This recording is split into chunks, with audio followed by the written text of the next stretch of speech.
ГСП онлайн. Городские новости сейчас. В Центре детского творчества имени Корчевского прошел заключительный концерт смотра конкурса «Весенние роднички». Он проводится в рамках мероприятий, посвященных десятилетию детства в России. Хотя в Ухте история конкурса берет свое начало аж с 90-х.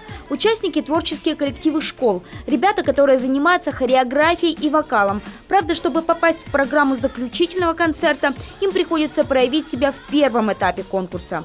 Проходит в течение нескольких дней, то есть сначала идет именно смотр. В течение 3 дней. Первый день мы приходим в детский центр искусств, потом ездим в Шудаяк в клубе, некоторые школы смотрим, и 3-й день в Доме молодежи некоторые школы. То есть такое разделение идет. А сегодня это именно заключительный концерт, где выступают победители этого конкурса смотра. В итоге лучшими стали порядка 15 коллективов самой разной направленности. В их число вошли и вокальные дуэты, и ансамбли бального танца. Но, как отмечают организаторы, главная цель конкурса – не выйти в финал, а помочь современным школьникам открыть в себе творческий потенциал и стимулировать их интерес развиваться в данных направлениях.